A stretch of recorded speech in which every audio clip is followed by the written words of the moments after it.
Paz do Senhor, meus irmãos, Shalom Aleichem, a paz seja convosco, é um prazer estar com você nesta oportunidade, abrindo aqui as lições da Escola Bíblica do quarto trimestre deste ano de 2021. E a lição, então, de número 1 é o mundo do apóstolo Paulo. Eu estou gravando com uma semana de atraso, devido aos trabalhos, às grandes atividades, tanto ministeriais, como do campo onde trabalhamos, em Coxilha, enfim. Queridos, a lição de hoje vai tratar sobre o mundo do apóstolo Paulo. Vamos para o texto áureo, que está em Atos capítulo 9, versículo 15. Disse-lhe, porém, o Senhor: vai, porque este é para mim um vaso escolhido, para levar o meu nome diante dos gentios, e dos reis, e dos filhos de Israel. Verdade prática, segundo a sua soberana vontade, Deus usa as circunstâncias para fazer uma grande obra.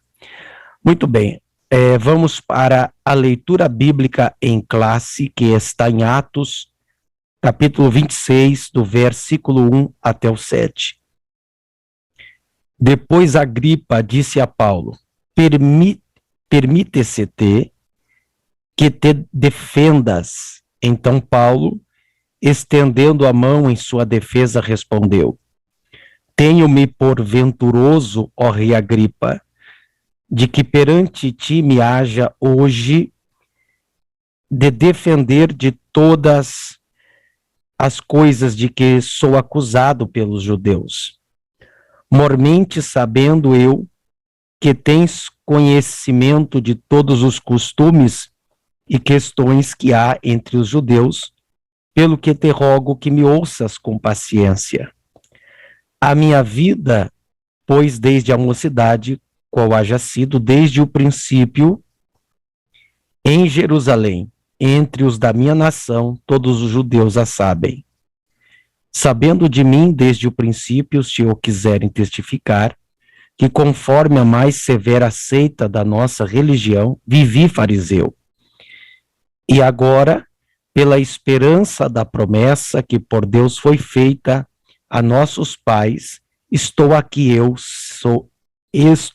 e sou julgado, a qual as nossas 12 tribos esperam chegar, servindo a Deus continuamente noite e dia. Por esta esperança, ó rei Agripa, eu sou acusado pelos judeus. Muito bem, a introdução está escrito assim: o assunto deste trimestre é a vida do apóstolo Paulo. Para compreendê-lo melhor, veremos como era o mundo que o apóstolo atuava.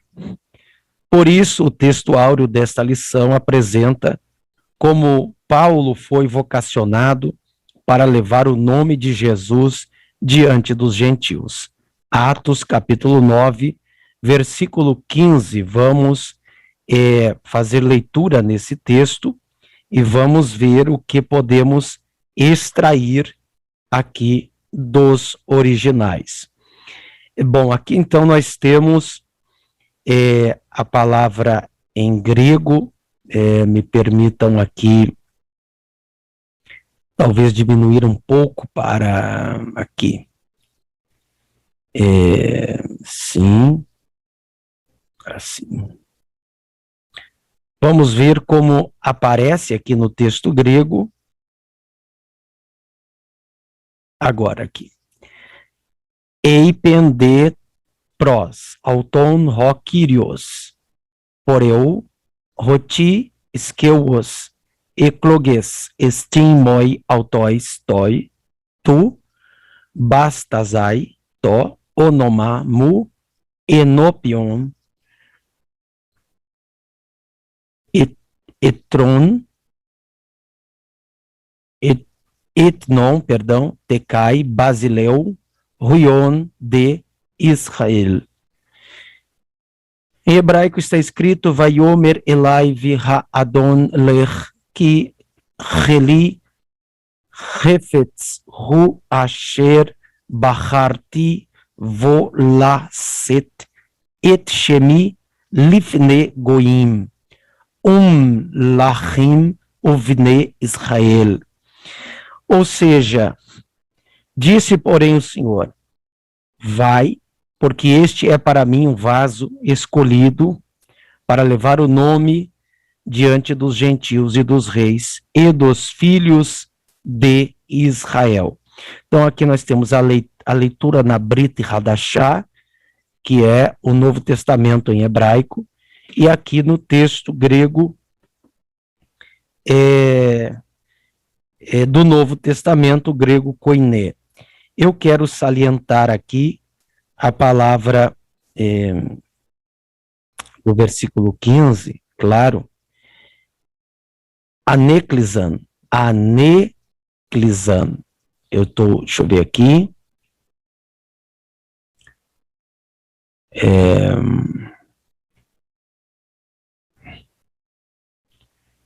Este é para mim um vaso esqueios, perdão.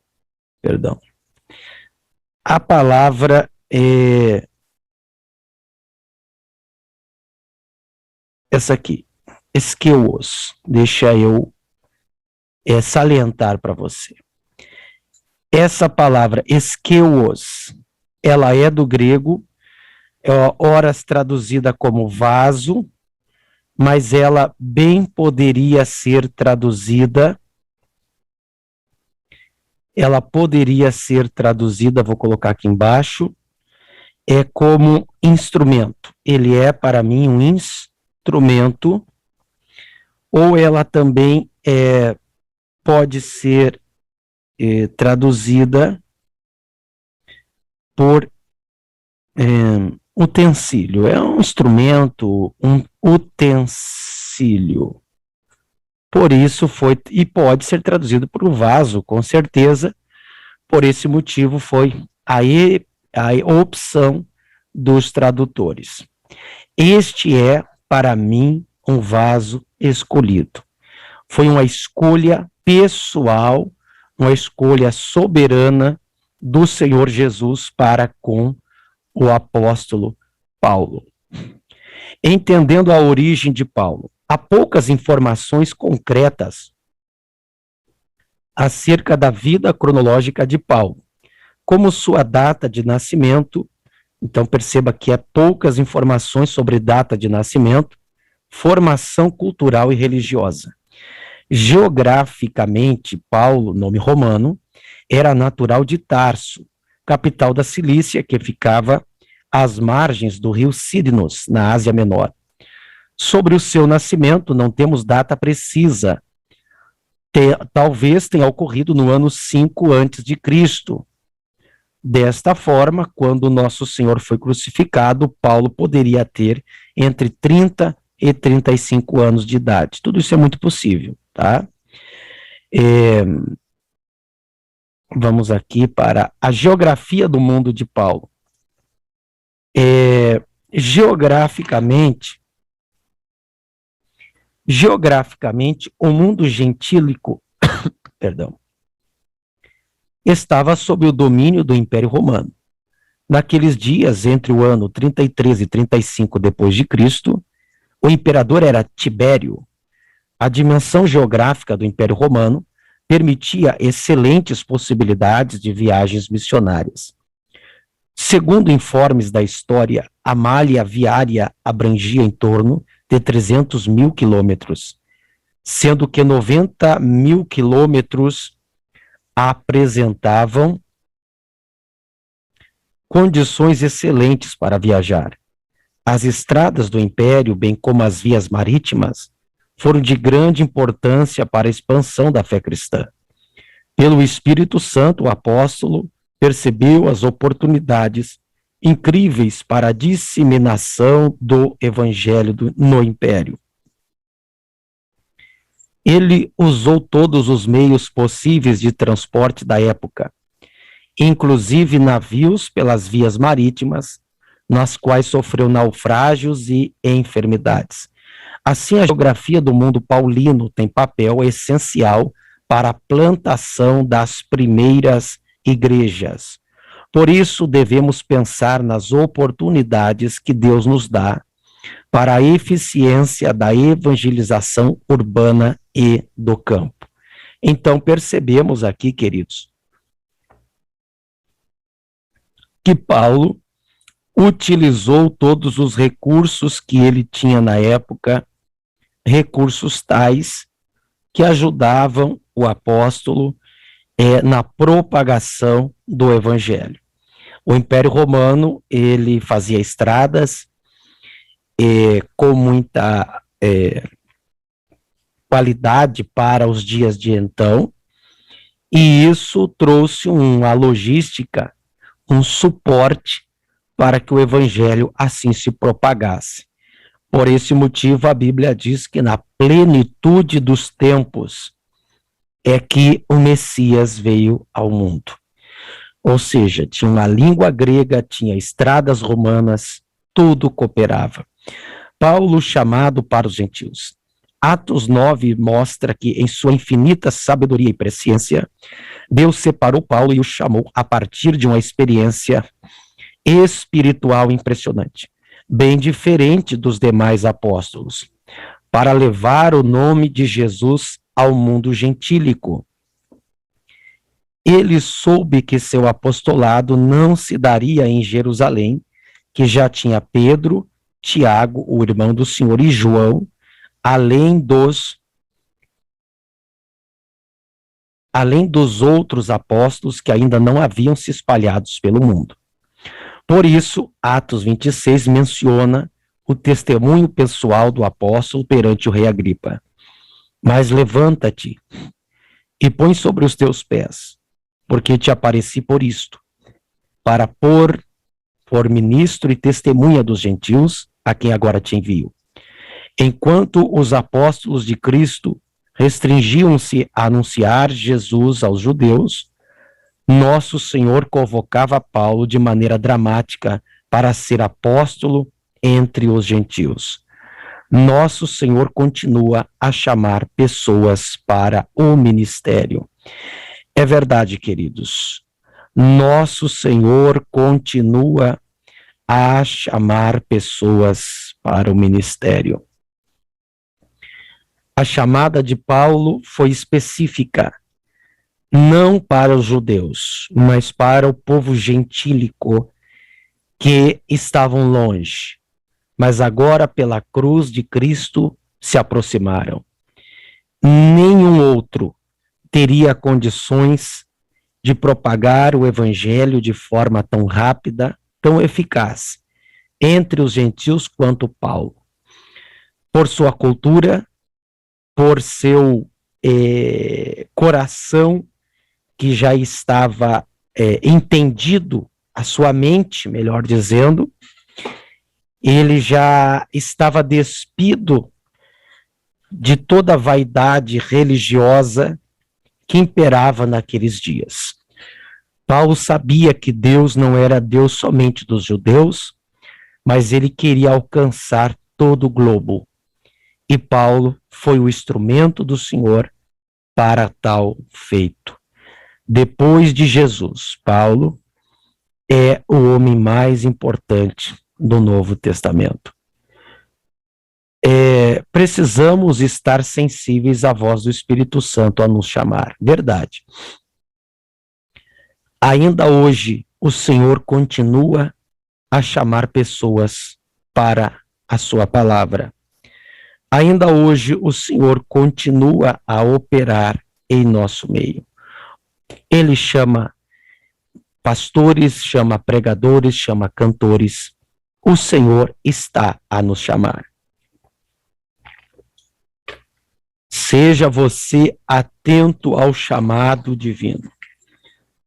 Todo aquele que Deus chamar, este dará fruto, este prosperará. O evangelho, o ministério pastoral, o ministério cristão, ele não é cabide de emprego. Ele não é um meio para o qual você deve achar sustento de forma carnal, humana. É melhor você tentar outra coisa na vida. Mas o ministério, de forma integral, é para aqueles a quem o Senhor chamou. É para aqueles a quem o coração foi trabalhado por Deus, para que exercesse o ministério. Quando o Espírito Santo chama, ele se responsabiliza de todos os detalhes. O mundo cultural de Paulo. A língua mundial daqueles dias era o grego. Para o povo judeu, o hebraico e o aramaico eram línguas nativas. Entretanto, apesar de a Palestina, eu tenho problema com esse nome Palestina, é um nome pelo qual eu não concordo, tá? Eu não aceito muito esse nome, para mim é Israel, tá? Eu sei que em partes, aquele país em algum momento se chamou Palestina, mas ainda hoje chamar de Palestina é algo que eu não acredito, tá? Para mim sempre foi Israel, motivo pelo qual eu posso explicar outros dias. Palestina foi um nome colocado pelo imperador Adriano para zombar dos judeus e colocou o nome de Filistinas, ou seja, o nome de filisteus para o povo hebreu, expulsou eles, expulsou os judeus de Israel, trocou o nome de Jerusalém para a Olha Capitolina e mudou o nome de Israel para a Palestina. Eu não concordo, então eu vou deixar o nome Israel. Apesar de Israel e todos os demais países do Médio Oriente estarem sob a autoridade do Império Romano, prevaleceu a língua do grego koiné, possibilitada pela infraestrutura de comunicação do Império. O koiné era a língua popular muito difundida na época. O Novo Testamento foi escrito no grego koiné, e o apóstolo Paulo falava e escrevia fluentemente tanto o grego como o hebraico e o aramaico. Utilizando o grego, Paulo teve uma formação básica em Tarso e posteriormente foi levado por seu pai, que era judeu, e pertencia ao grupo dos fariseus em Jerusalém, para aprender e conhecer em profundidade a Torá aos pés do rabino Gamaliel, que era da escola de Hillel. Gamaliel, ele era neto de Hillel. Havia a escola de Hillel e a escola de Shammai. Então, a escola de Hillel, que tinha por neto Gamaliel, era uma escola muito afamada e reconhecida nos dias de Paulo. E Paulo, então, teve toda uma formação na Torá, nos Naviim e nos Ketuvim, ou seja, na Torá, no Pentateuco, nos profetas e nos escritos. Paulo foi muito bem preparado numa escola teológica que havia para aquele tempo. Interessante que muitos pregadores hoje negam-se em estar em escola teológica e perdem muito no seu ministério. Paulo, todavia, foi estudioso e Deus acabou honrando, como sabemos. Aqui é possível refletir acerca do uso das principais línguas do mundo: inglês, francês, espanhol, mandarim, para a obra da evangelização. Hoje, é que a cultura do Oriente Médio era normal até hoje. Qualquer oriental fala mais do que um idioma. Qualquer africano também fala mais do que um idioma. O brasileiro que não tem muito essa cultura. Mas como é importante hoje saber um inglês, um espanhol, por exemplo. Você, com essas duas línguas, você transita pelo mundo hoje, principalmente o inglês, é claro. O quanto ajuda na evangelização em todos os trabalhos ministeriais. O mundo cultural do apóstolo Paulo.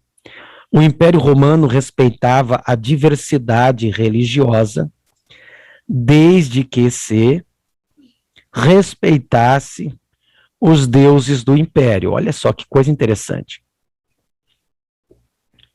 Em Roma havia os cultos a entidades gregas como Eleusis, Dionísio, Atis, que se integravam com divindades egípcias como Osíris, Ísis, Serapis, bem como as divindades orientais, Mitras e Asclépio, uma divindade de cura.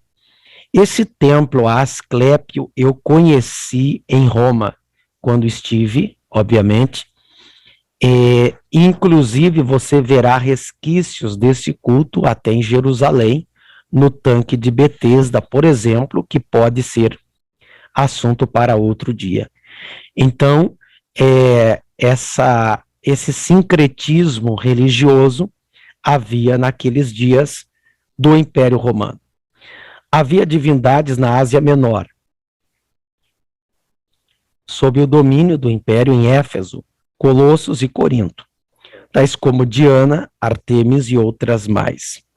Essa diversidade religiosa acabou facilitando a propagação do nome de Jesus pregado pelos apóstolos. A realidade atual das diversidades culturais e religiosas pode abrir caminho para que, de maneira inteligente, evangelizemos o mundo nos termos do apóstolo Paulo no Areópago de Atenas. Verdade. Paulo esteve nos lugares de maior propagação daquele dia de qualquer assunto. E Paulo se valeu de todos os instrumentos possíveis para as pessoas conhecerem ao Senhor Jesus. Então, hoje, todavia, devemos de igual maneira nos esforçarmos para propagarmos o Evangelho. A influência da filosofia grega. Nesse mundo religioso havia a influência filosófica grega. Essencialmente, o Império Romano era politeísta, e Paulo referiu-se a isso em 1 Coríntios 8 e 5. A influência filosófica grega, especialmente do gnosticismo, era muito forte e acabou influenciando o pensamento de muitos cristãos daqueles dias. O gnosticismo, ele acreditava que Jesus não havia vindo em carne, que ele era, que Deus é bom e ele não poderia, a matéria é má, diz o gnosticismo, de maneira que de sorte nenhuma poderia o divino ter se encarnado. Por esse motivo, o apóstolo João, combatendo o gnosticismo, ele fala em sua carta que as nossas mãos viram, os nossos olhos viram, nossas mãos tocaram o verbo da vida. Então, o gnosticismo, ele estava imperando muito forte na região. Em Colossos, até Paulo tem que escrever contra esta seita, que dizia que Deus se manifestava por intermediários, que eram os anjos. Aions eram seres mediadores. Então, não há outro mediador entre Deus e os homens, a não ser Jesus, como nós sabemos.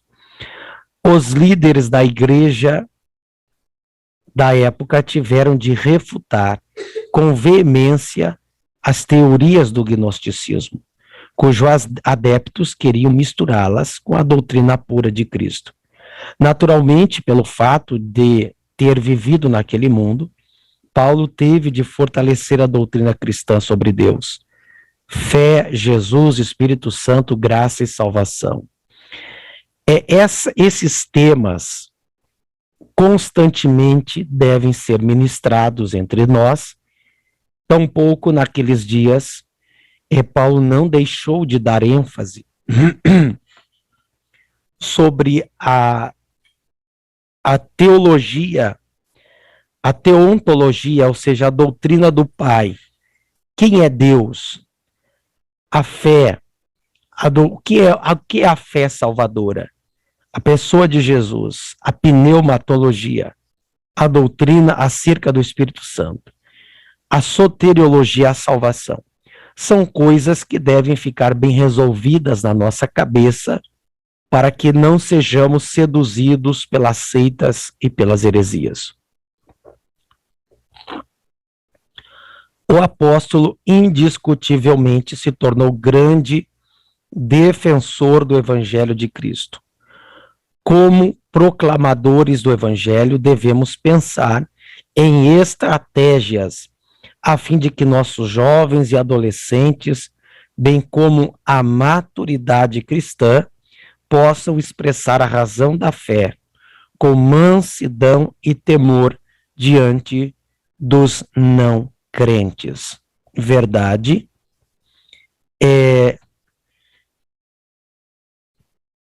ao estudarmos, ao propagarmos as doutrinas da fé cristã, nós estamos vacinando nossos jovens, nossos irmãos, a não serem seduzidos por tamanha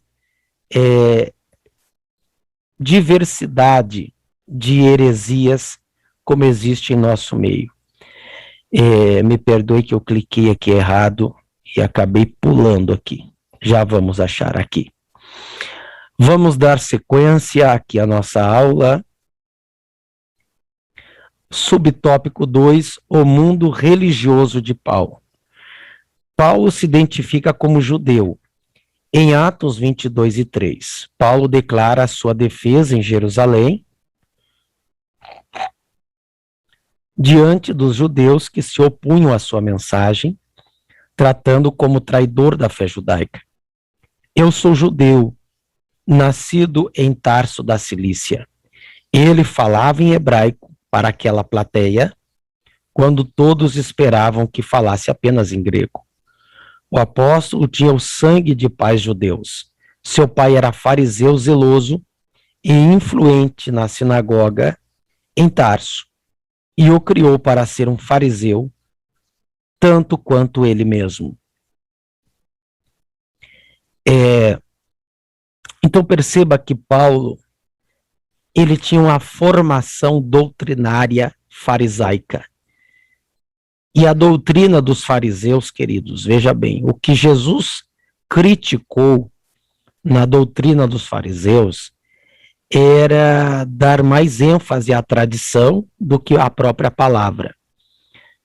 Como lavar as mãos várias vezes, como o interior do prato, ali Jesus menciona em Mateus 23 alguns detalhes. Mas a doutrina dos fariseus era muito melhor que a dos saduceus, porque os fariseus acreditavam em anjos, em espíritos, em ressurreição, e nada dessas coisas acreditavam os fariseus. Então você vai ver que o cristianismo herdou muito da estrutura bíblica de crenças dos perushim, dos fariseus. Tá? Isso aqui é bom salientar. Paulo foi criado dentro da fé judaica. A circuncisão foi uma lei obedecida pelos pais de Paulo, que o circuncidaram aos 8 dias de nascimento, porque o judeu, ele faz então a circuncisão, ou seja, a Brit Milá, no 8º dia do menino. Uma vez que os judeus valorizavam muito as genealogias, o apóstolo se declarou da tribo de Benjamim. Dentro da fé judaica, Paulo se tornou um defensor ardoroso da Torá e obedecia a todas as regras e leis requeridas, especialmente pelos fariseus. Ele era um religioso extremamente zeloso, no sentido de cumprir piamente a lei de Moisés. O apóstolo deu testemunha de que havia sido instruído no conhecimento da Torá, desde a sua meninice aos pés do rabino Gamaliel, pois conhecia tudo de ritos, leis e regras que regiam o santuário em Israel. Queridos, a gente percebe nos escritos paulinos o quanto Paulo ele realmente conhecia a Torá, os Navim e os Ketuvim, ou seja, o Pentateuco, os profetas e os escritos históricos da Bíblia, Reis, Crônicas, enfim, os livros de Samuel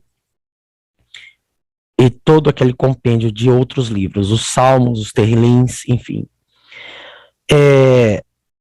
Porque a maestria com que Paulo escreve suas cartas é de que era de alguém muito bem preparado e conhecedor da palavra de Deus, a fim de poder achar o Cristo, o Messias, nos escritos do Tanar, do Antigo Testamento, e sintetizar essa doutrina para o Novo Testamento, para a Brit Hadashah. Tentar trazer para a fé cristã as verdades que já eram previstas no Antigo Testamento, na Antiga Aliança. O mundo, palco da mensagem de Paulo ao povo gentílico. O mundo missionário dos apóstolos de Jesus restringia-se numa visão inicialmente limitada, apenas ao povo judeu. Quando o Senhor convocou Paulo, o chamou pelas características de que precisava para disseminar o evangelho no mundo gentílico. As culturas romanas e gregas que Paulo adquiriu davam-lhe condições de peregrinar pelo mundo gentílico. Ele plantou igrejas na Galácia, Acaia, Ásia Menor. O apóstolo não se importava com o status social, pois tinha bagagem cultural para entrar nos palácios, nos sinédrios judeus, nas praças do Areópago em Atenas. Portanto, o mundo dos gentios foi o palco que o Espírito Santo montou para que Paulo pregasse o nome de Jesus e estabelecesse novas igrejas por onde passasse. O mundo de hoje é esse mesmo palco que o Espírito Santo preparou para que preguemos o Evangelho com a graça de Deus. Então percebam, pense no homem poliglota, um homem que falava hebraico na sinagoga, porque era a língua Lashon Kadosh, a língua sagrada da leitura da Torá. Paulo estava acostumado com isso. Ele sabia o grego para escrever e para falar, visto que a tradução do Tanar, do Antigo Testamento, é a mais famosa nos dias de Paulo. No mundo gentílico era a Septuaginta grega, muito bem difundida naqueles dias, propagada. Por conta disso, o Novo Testamento vai ser escrito em grego. Então ele era um homem que transitava em todos esses idiomas, transitava entre judeus e entre gentios, tinha uma formação bíblica de primeiro mundo, era o que se tinha de melhor na época. Então Paulo foi o homem estrategicamente escolhido pelo Senhor Jesus para se tornar essa bomba de difusão do Evangelho. Haja visto o sucesso que teve Paulo na propagação da palavra. Concluindo aqui, a cultura geral que Paulo adquiriu ao longo da vida tornou-o capaz de enfrentar os oponentes do Evangelho com ousadia e ciência, diante de reis, governadores, tribunos e autoridades religiosas. O apóstolo era excelente orador e acuto no conhecimento de várias ciências. Paulo tinha uma personalidade forte e dinâmica, orientado por convicções profundas, e perseguia seus objetivos com desvelo e grande envolvimento emocional. O mundo do apóstolo foi o que Deus lhe abriu para que comunicasse o evangelho de Cristo. Este era o mundo de Paulo. E em todo aquele preparo que ele tinha nos idiomas, na ciência, na cultura, Paulo foi um instrumento estratégico escolhido por Jesus. Hoje, porém, eu e você somos instrumentos para propagar o evangelho. Façamos, pois, com sabedoria, com graça, porque Deus conta conosco para tamanha tarefa. Muito bem, chegamos ao final da nossa lição. Tente responder estas perguntas. Paulo era natural de qual cidade? O que Atos 9 mostra? Enfim, tente responder essas perguntas aí no caderno para você mesmo e não perca a próxima lição, que será a lição 2, Saulo de Tarso, o perseguidor. Deus abençoe a sua vida. Muito obrigado por estar aqui conosco até agora, estudando a palavra do Eterno. Aquele que se dedica no estudo da palavra, ele cresce na graça e no conhecimento. Deus te abençoe, obrigado por ficar até aqui conosco, em nome de Jesus.